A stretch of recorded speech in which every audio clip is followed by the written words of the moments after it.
to Changing the Sales Game on webtalkradio.net. I'm your host, Connie Whitman. As always, I'm thrilled that you're joining us today. Now, I hope that you realize, I guess at this point, if you've been listening to the show, that my mission in life is to change that word sales from icky, sleazy, and manipulation and that kind of vibe to we really have to start thinking it's all about love, care, and respect and honoring the person that's in front of us. So, of course, to help you on this journey, I have created an all-star community and we meet twice a month. You get me twice a month where we talk about business and sales and clients and you name it, we talk about it. So if you're interested, the information is in the show notes. Please come and play. I'd love to have you. I'd love to meet you. And I'd like to help you on your journey of business and career. Additionally, if you are enjoying the show, please subscribe, share with your peeps. Let's share the magic and rate and review. I love reading the ratings and reviews. They really do warm my heart and they mean so much to me. So always thank you for that as well. Now, my motivational quote today is by Sylvia Plath. And Sylvia says, and by the way, everything in life is writable about if you have the outgoing guts to do it and the imagination to improvise. The worst enemy to creativity, self-doubt. So 2 years ago, I don't know if you guys know this, but I wrote my book, ESP, Easy Sales Process, 7 Steps to Sales Success. Yay, it became a #1 international bestseller. It was exciting to create something for me that I could share with other business owners and salespeople to help them grow revenue and using my proven 7-step process that I know I've used and rinsed and repeat for 4 decades to get the results that I get. It's that ripple effect of the book that was, I think, the most astonishing to me. It's a great authority builder, but also a great marketing tool that was able to showcase my business, my expertise, and how I could help and support others to make more sales, more money, and do it all through this place of love, care, and respect. It was just such a powerful and humbling experience all at the same time. Now, at the time, I didn't know that publishing a book should have been a critical piece of my business plan all along. And I had so many blind spots about what marketing was and how to create marketing strategy using a book. So guess what? Today, I have an expert who's going to help you if you have a book or thinking about a book to get you to build your authority. And she's amazing. My guest is Melanie Herschorn, and she is going to help us understand marketing and how to implement a plan that gets results. Now, Melanie is a digital content creator, and her mission is to empower female entrepreneurs to land more clients and conquer their content creation challenges. She believes that clear, concise, and perfectly chosen words help businesses not only attract, but also nurture their ideal clients and customers. Now, small business owner since 2012, Melanie understands the entrepreneurial journey and knows firsthand the challenges and dedication it takes to market one's own company. She also has expertise and experience in content creation, and having worked as a print, radio, and TV journalist and as a PR specialist in Hollywood. Little show off. Please help me welcome my good friend and just amazing person, Melanie, to the show. So Mel, thanks for being on. Thank you so much, Connie, for having me. By the way, that bio is a little bit old, so I'm just like cringing a little bit. You know, as the kids say, it's cringy to listen to something old when you're like, oh, is that what I wrote? Oh, now see, but that's an interesting point. Our copy, our bios, it has to evolve as we evolve. Absolutely. And you want your messaging to be as clear as possible. So when, you know, all the people are listening to this right now and they're going, oh, she's a content creator. No, I'm not. Now I am a book marketing strategist. And what does that mean? That means that I help nonfiction authors craft a content marketing or just a marketing strategy to really amplify their authority using their book as a tool. And here's the important thing, you know, seriously, when COVID hit, Mel, what did everybody do? I had a book on the shelf and I thought, oh, this is a great time to publish. never dawned on me to have a marketing strategy. And like I was in hyperspeed and never thought about it. And then I met you about a year after I had published, which was Yeah. disappointing. And then, as I've gotten to know you, it's like, oh yeah. Oh yeah. Like, oh, I could have, the shoulda, woulda, coulda. But now we're here. So I love to help people not make the mistakes that I've made in the past. So this is an important conversation. I agree, but I got to tell you, your book is relevant at this exact moment. That's true. So keep talking about it. Just because you published it whenever doesn't mean it falls off a cliff. You can still integrate your book into your marketing. That is true. And I do. Exactly. But that's all because I learned it from you. Well, I mean, I'm telling you, the 7-step process that you said that you have used for 4 decades, which by the way, you don't even look like you've been alive for 4 decades. I love you. But it's true. This repeatable process, your book is such a great way to bring in new clients and start your customer journey that way. So I think that you should keep talking about that book. Thank you. I will do that. Absolutely. That was a good vote of confidence and a little bit of oomph in my behind. So thank you for that. Well, you're welcome, because you are Connie Whitman, author and, international bestselling author and sales guru to the stars, or sales guru to the stars. Absolutely.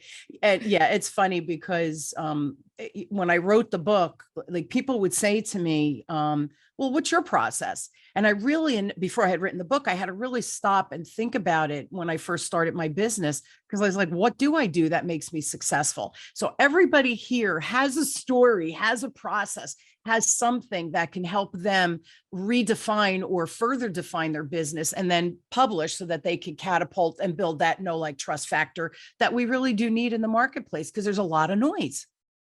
A lot of noise. So first question for you, my friend. Mm-hmm. Why do we need to have that steady stream of content? Because the part of the book is our brand, right? And it kind of just pulls everything together. So just talk to me about the importance of why you've pivoted your career or your business to really help authors find that voice out in the marketplace and come up with that stellar plan. Okay. Well, because just like you said, you took your amazing signature method, signature process, and you put it in a book. What people need to do with their book is to let others know about it. Yeah. So having that steady stream of content, always giving something valuable. Of course, you can ask for a sale, but just always showing up. That is what makes the difference. That is what moves the needle along and lets people know about you as a subject matter expert, as an author, as an authority in your space, as a thought leader. I'm just throwing synonyms now. Sure. So I call consistency the granny panties of marketing. It is not very sexy, but it is a necessary thing to have.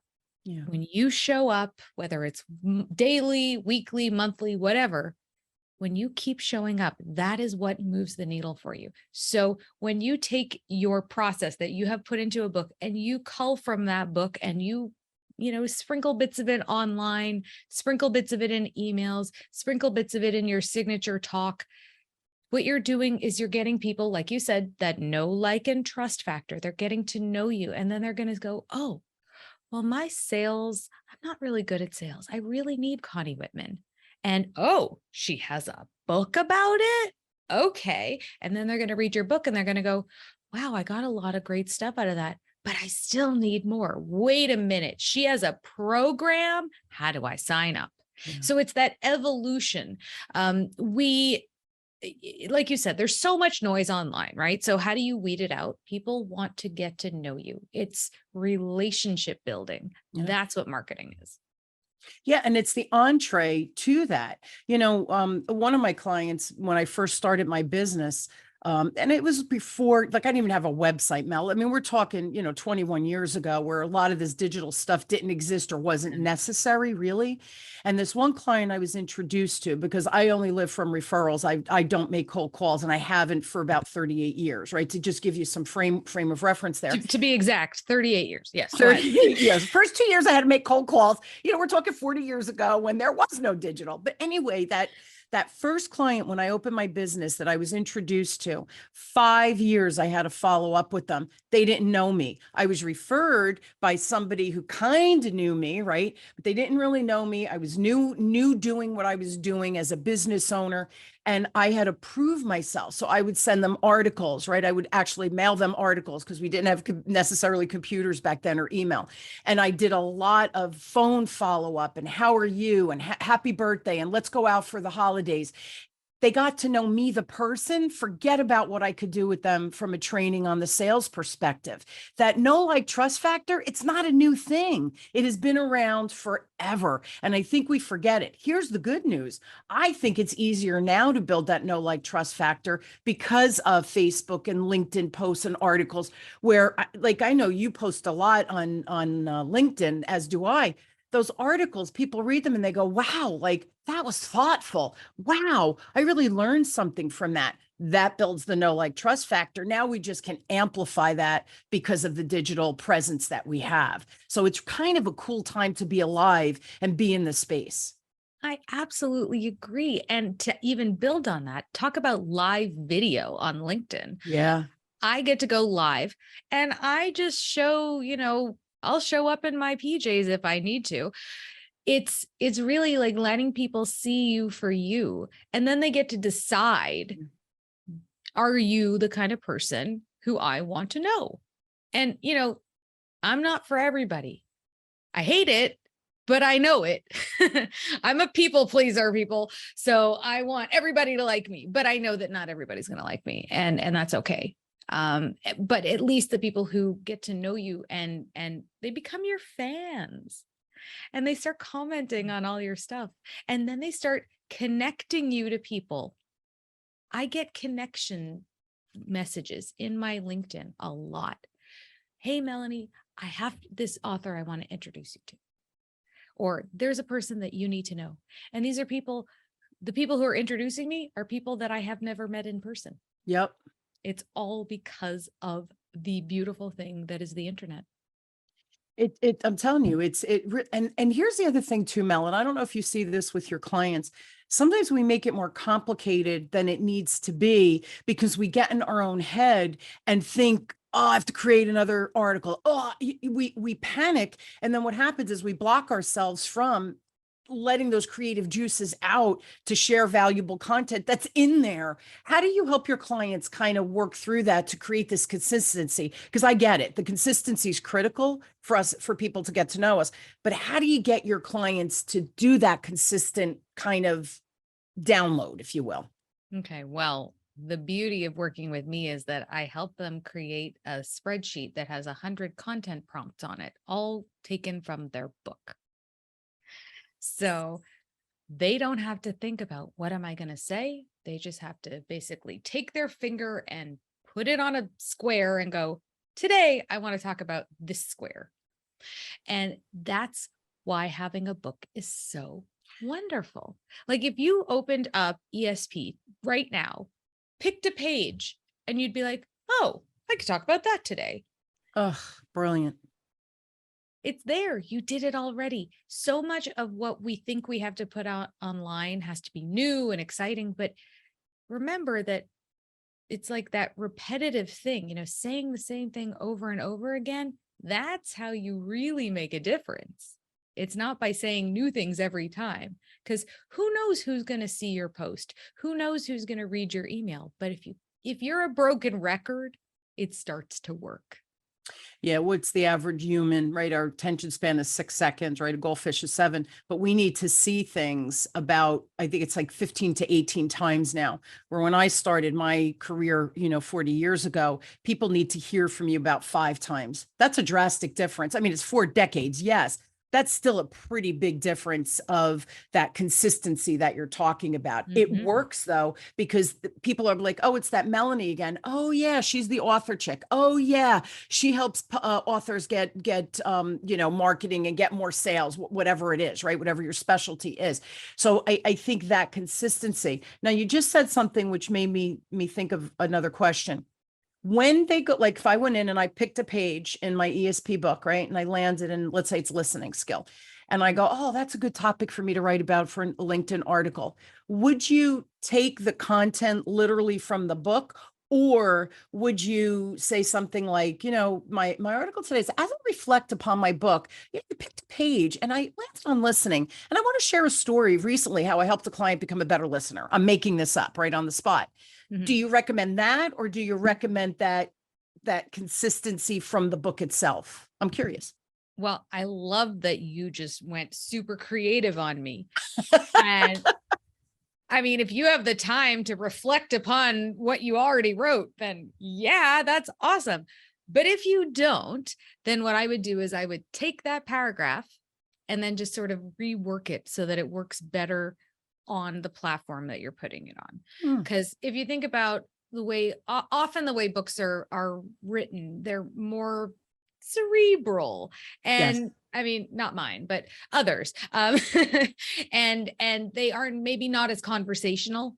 So if you can take that piece that you have and maybe make it a little bit more conversational or more blog like and less book like, but still repurpose most of what you've written, that's going to Nice. save you time and brain power.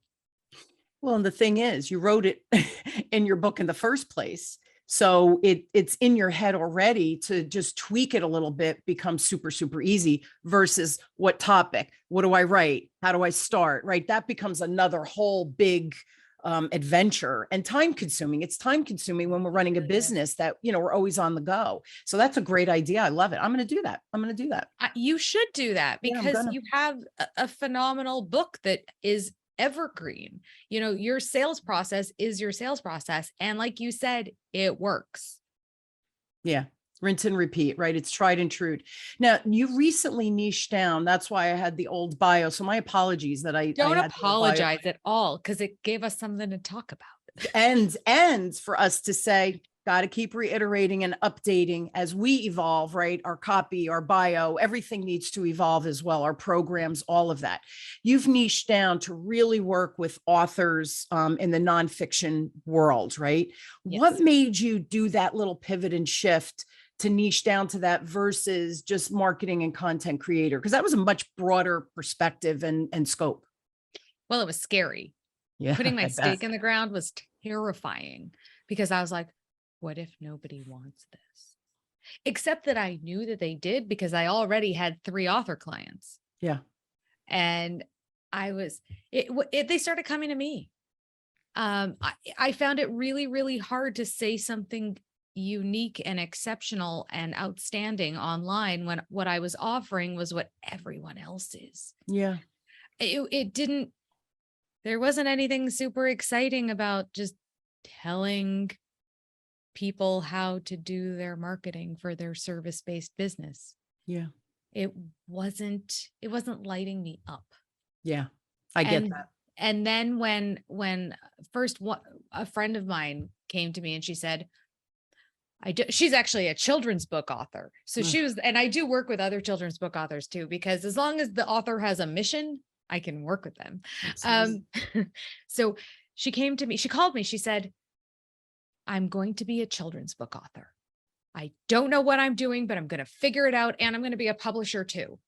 And you're the only person I know who does marketing. So I'd like to hire you Oh, and help me. And that was a year ago. And the strides that we have made, it's unimaginable. But then another person called and said, hey, I have an author who needs marketing help. Do you help authors? And I said, I can. So it was almost like the universe saying, I was just going to say that. I was like, okay, I'm listening now. And then by the 3rd author, I was like, okay, this is kind of, It's beating you in the head.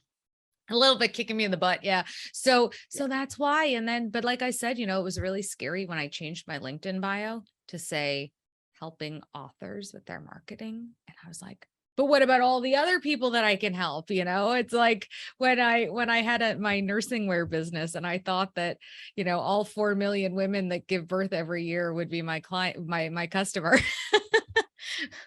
Good to No. dream big, baby. Yeah, you got to niche down. So yeah. So Yeah, that's kind of how it happened. you know, it's so funny, and you're a marketing expert. You know, I'm not. And when COVID hit, I took actually the year before COVID hit, I took a 10-week program over Christmas and right before COVID, and it was a marketing, down and dirty marketing. And the person, the facilitator, she kept saying, a mile deep, not a mile wide, a mile deep, not a mile wide. So to niche down, niche down, niche down. And the irony is the right people show up and you get to do what you're really passionate about. So now you're loving working with authors, right? And creating this just dynamic perspective for them to get their book out there, and as well as build the know, like, trust, and all those things that marketing is all about. But that niching down really does make a difference. And we forget because we want to help everyone. Right. We want to help everyone. And, you Yeah. know, some of us see dollar signs in our eyes and we're like, wow, 4 million women are going to give birth. That's a lot of nursing clothes I could sell, you know, and but that was a very naive Melanie many, many moons ago. Again, we reiterate. Exactly. So I think that it's, you know, it's funny because when you do niche down, they come. Because you're clear. Yeah. Your message is clear. It's scary though. Yeah. It's terrifying. Yeah. But they come. Isn't all the good things in life terrifying as soon as we come out of our comfort zone? That's where the magic starts happening. Not easy to get there all the time, but that's where the magic always starts happening. The people listening, Mel, that like in the back of their head, they're like, oh, I want to do a book. Oh, I don't know if I can do a book. How, and they're just not sure of where to land. What would you recommend? Like, how do they find what their idea is? Oh, goodness gracious. Well, if you are a subject matter expert in whatever you do, start there. What is your process? Talk about your signature method. That's what my book is about. It's a forthcoming book. It's with the publisher now, but it's all about marketing your book. It's called You Wrote the Book. Now what? I love it. That's a great title. Thanks. So start there. And maybe writing a whole book is daunting. So there are so many opportunities to do collaborative books with other people. And I know, Connie, you have collaborative books in the works where Yes, I do. Bringing people in. And that's a great way to sort of dip your toe into becoming an author and understanding how to leverage that within your business, but without having the, you know, all the upfront costs of a book, because And time. Well, time too, but I'll tell you, I mean, I didn't realize, now this is a little naive on my part, but I thought that when an author gets an advance from a publisher, like a traditional publisher, that's their money to keep. But if they don't sell all the books they're expected to sell on the back end, they have to return their advance. I didn't know that. Wow. That's scary. And that's really scary. And so if you go the hybrid route, you have more ownership. And so there isn't that advance that has to be paid back. But so it just goes to show, I'm just going off on a tangent here, but it goes to show the importance of marketing, because even if you're with a traditional publisher, you need to market yourself to sell more books. But take me back to what I was really talking about. If I don't have an idea. Oh, right. Sorry. I know in my heart, I want to write a book, but like what? Yeah. I don't even know where to go. So, right. What I'm talking about was basically barrier to entry, right? When you have a collaborative book, it eliminates the barrier to entry. When you decide to go with a hybrid publisher, you're paying them upfront. So that helps eliminate the barriers to entry. Yeah. And if it's about, what do I write? I think it's really about, you know, start with thinking about your signature method. And if you don't have a signature method, there's probably something tapping on your heart that you've wanted to write about for a long, long time. Yeah. So write that. Yeah, passion. I mean, it could be about parenting that people seem to always come and ask you about parenting. It can be your gardening and they come to you and ask you, how do your flowers grow so well? It could be something so simple that you feel, well, can't everybody do that? And the answer, I'm telling you, especially if you're a gardener, I have brown thumbs. My husband has to take care of the plants because I'll kill them, right? So when I see, not that I ever want to become a gardener, but if you shared information with me on how to keep my little house plant alive, I would read that book because I know I have brown thumbs, right? So it could be as simple as something that you do every day, but you think, doesn't everybody do that? And the answer is no, they don't. Your zone of genius is your zone of genius, right? Exactly. So tap into Yeah, that. I love it. And of course, you don't have to give away the kitchen sink. I mean, you don't have to tell everybody how you do everything and then just leave nothing up to imagination. Because Right. if you think about a book, it's sort of like the foray, the entry point. Often, somebody will read a book and then they go, oh, I want to know more about this person. So that should be your goal. Your goal shouldn't be that they go, oh, well, that was good, and they close the book and they never think about you again. That's right. Your book is almost like a business card for you. It becomes It a is. detailed business card because people really get a vibe of who you are and how potentially you'll be able to help them. Because as they read the book, and I know the way mine is set up, people come to me and say, I'm pretty good at this. I'm pretty good at this. I'm not really good at this particular skill. Can you talk to me about that? So they've read the book. You've already done some self-assessment. So it's the same thing. If your book is something that I'm not good at, or I'm only halfway good at, I'm going to want to hire you because I liked the book. I enjoyed it. I felt like you were talking directly at me. All of those kinds of things help with getting people to become clients for you as well, right? That's the name of the game.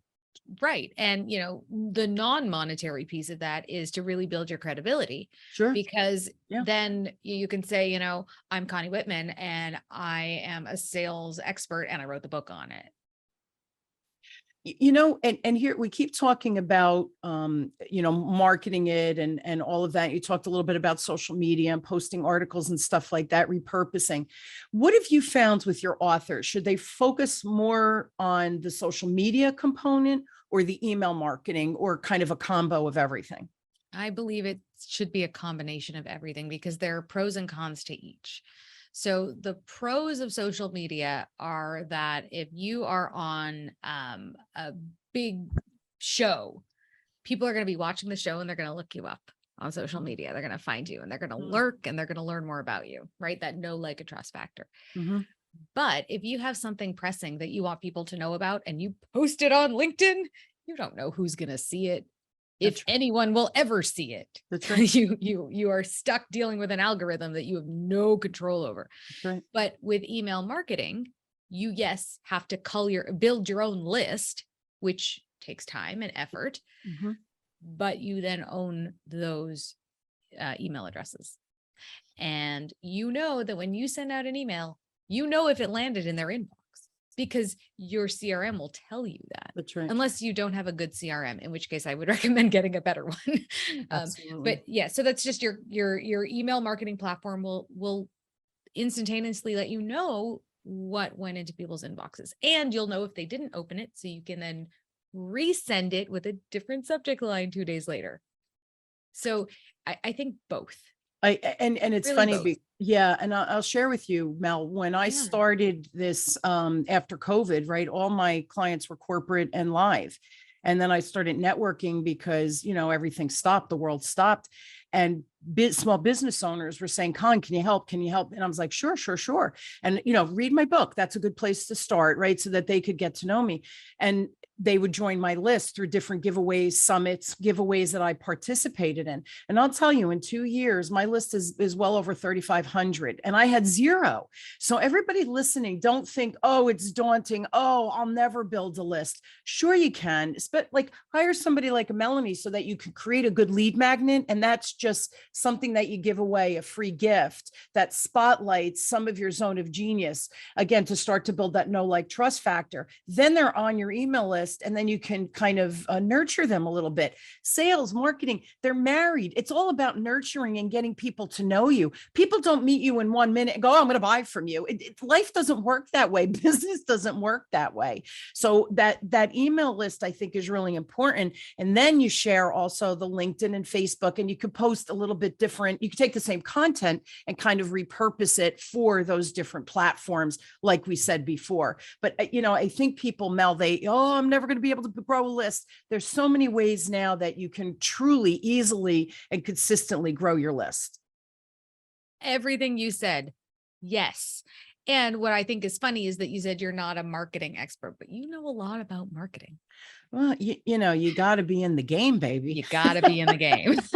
But I still reach out. Look, you did that session with me a month ago or so. And like, as much as I know, you were like, well, what about that for my the book I'm sponsoring, right? Ready, Yeah. Connect, Grow. And you were like, Con, I don't like the way that sounds. You really should say something like, and I'm like, oh, that's good. So, but that's the other thing too. And everybody listening, if you're really thinking about a book, you do need it. You need a Connie to help with the sales, right? You need a Melanie to help you get all of that marketing plan in place. And I'm telling you, hiring the right people, number one, actually saves you time and money, which is two precious commodities, right? Mel, as business owners, there are two things you don't want to give away freely and without thoughtful contemplation on it, so we don't waste that time and money. So again, I found our session extremely valuable. So I love you, and I always refer to you. But people panic and think, oh, I can't do that. Sure, you can. Start with a conversation with an expert, and they'll fast track you to go, oh, I could do that, right? They give you what that next step is. Exactly. Right? And when you work with an expert, you get more than just the strategy. You also get the accountability. Because, you can talk to me about sales till you're blue in the face, but if I just listen and then I'm too afraid to act, or I'm too overwhelmed or whatever, then nobody's getting a good result. That's right. So that accountability piece, I think, is very important. And when, we were talking about just marketing in general and making sure that people know about your stuff and, your book, for example, that, you got to talk about it every day. You got to let people know and not be afraid to talk about it, and not be afraid to grow your list. I had a list of 5,000, but they were new moms. And when I closed my business, I just said goodbye to the list. And I built up my new list to 30 to 3,000, a little bit over 3,000. See, you're like me. Yeah. It's easier than we think. Don't look at the mountain. Look at the next step. And that just always works. The other thing you said that's really very important and profound, and I want to just kind of pull the nugget from you that you said for the listeners, is that action, right? That accountability of having someone that you're going to meet next week, and you had an assignment, right? Or here's the next step. I need you to do X, Y, Z. That accountability call matters. And, even you and I as coaches, we have coaches, because I need to be held accountable to the stuff I'm doing. Information is a beautiful thing, and talking about it is a beautiful thing. Until we put it into action, it's just information that's kind of whirling around in our head. That's really not going to move the needle. That's not going to help us build a list. That's not going to help us build the know, like, trust factor. You got to put things into motion. I love that about the accountability. I absolutely agree. I have two coaches that keep me accountable for different things. And I couldn't do it without them. I had what you said reminded me of, I have a client who calls me coach. Coach Bell. He's like, okay, coach, what should I do now? And then we have lists upon lists, and he's like, okay, this week I'm going to implement this, this, and this. And then we meet the following week and we refer to see what's going on. And then I'll say, okay, well, how about this? How about that? And he'll go, okay. And then we add it to the list, because it's moving the needle forward. Yes, I'm giving the strategy, but then I'm also saying, okay, so where are we with this? What was the result of that? How can we tweak this? I mean, that being an entrepreneur, it takes a village to succeed. Does. It really does. The other thing you just said that's real important. We have the strategy. That doesn't mean it's not going to change. Because once you try something and you think, yeah, that didn't feel right. All right, well, let's try this and work on that now this week. And then you come back, yep, we land, that's it. That's it. So it's this constant evolution, like we talked about with the bio at the beginning, right? It's a constant evolution. We're never there, right? And I know some people go, forget about this. It's exciting. It's an adventure, right? It's truly a journey. We never make the destination. The destination's death, in my opinion. That's what I was thinking, but you said it. Exactly. So I'm not ready for that yet, right? I'm still very young and I still have a lot of energy like you. So we have to keep reiterating. And I love that accountability piece. And we need coaches. We're out of time, but listen, here's the deal. I love Melanie's in my life. She's my peep, right? She's my go-to gal. And I'm her go-to gal for certain things too, but I really want you to check out her website. It's vipdigitalcontent.com. If you have a question specifically for Melanie, I highly recommend reach out. She's lovely, wonderful, super helpful, and brilliant, by the way. Otherwise, she wouldn't be in my community. I only hang out with brilliant people. Did you know that, Mel? Yes, I did. Know that. Takes one to know one. Absolutely. Now, Melanie's email is melanie@vipdigitalcontent.com. One more thing, there is a free gift, and it's tell them about the free gift, but also tell them about your program so that they can download the gift. But then also, if they're interested in working with you, maybe in a softer way than, I'm writing a book and deep diving immediately. You have the Amplify Your Authority program. So just talk about both of them, and the links will be in the show notes, everyone. Perfect. So the freebie that I have is your ultimate book marketing checklist, and it takes you through the steps that you want to take to market your book effectively. And there's also a worksheet in there that kind of helps you design your lead magnet so that you can kind of get the juices flowing, the hamster running in the wheel, whatever you want to call it, Cool. to come up with a good lead magnet based on your book. And then the Amplify Your Authority program just launched. I am so thrilled. It has been a work of passion, and it's like my baby. And now we're raising it and giving it out to the world. It is basically a go at your own pace book marketing strategy program. And so it's got the modules. They're short. It's got templates and tools. And what you come away with is the clarity on how to market your book and your brand and step into thought leadership. And you get to do it at your own pace. And the accountability piece that we talked about, I have accountability emails that send out to you to keep you on track. This is important because, I know people as they listen, they think a book, who's got time for that? So the program, it's go at your own pace. You can work on that one concept for a month if you can only give it, let's say, 20 minutes a week, because that's what your time allows. You're a working mom, right? Maybe you're a single parent. The kids might be in tremendous amount of activities, depending on what age frame they're in, right? You have that situation with your kids, right? Yeah, so that go at your own pace, I think, is a critical piece. I know I learned best with that. And then those accountability measures, it just keeps coming back, like you're 20% done with the program or however you have it set up, but it keeps you stimulated to say, oh, I made more progress than I thought I did. Right. So it just keeps us moving in the direction of moving forward. Here's the deal again, right? We're providing this great information, this great opportunity, the free gift, and then the Amplify Your Authority program. If everybody doesn't do anything and they think, yeah, I'll think about it, we don't move the needle. So if you're unsure, reach out to Melanie at vipdigitalcontent.com, or just download the free gift and peruse that and get your juices flowing and see if the program might be a good next step for you. It's all about progression. It's not about getting it right the first time, right? It's about taking those baby steps forward. And to me, that's when the magic happens. And with every baby step, that's how we get to the top of the mountain. We just have to take the first step. And Melanie could be the answer to your prayers. So Mel, thank you as always for a great conversation, but useful information for everybody listening. So they have a start point of, even if they have a book published already, how can I magnify or use that book from a content creation standpoint? I have no idea if I should write a book. You've shared ideas about ways to do that and zero in on their genius. So just thank you so much for always sharing so much thoughtful strategies freely. And I just think it helps people. And I so appreciate that. Thank you so much, Connie. I really hope that we have helped some people today. I back at you. That's the objective of the show, right? So Yeah. thank you again. And I just love spending time with you too. So, and I hope everyone enjoyed you as well.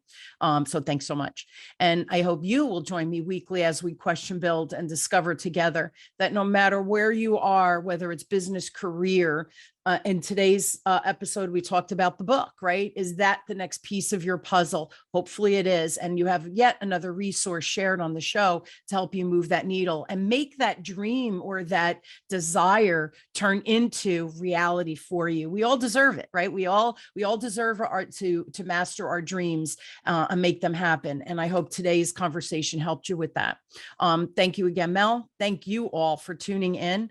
Thanks for listening to Changing the Sales Game. Me, your host, Connie Whitman on webtalkradio.net. As always, I am honored and truly inspired by you every week that you join us on this journey. And I hope that the content provided helps you move the needle. I wish you an inspired week filled with love and a bunch of fun. And I'll see you next week. Have a great one, everybody. Thanks.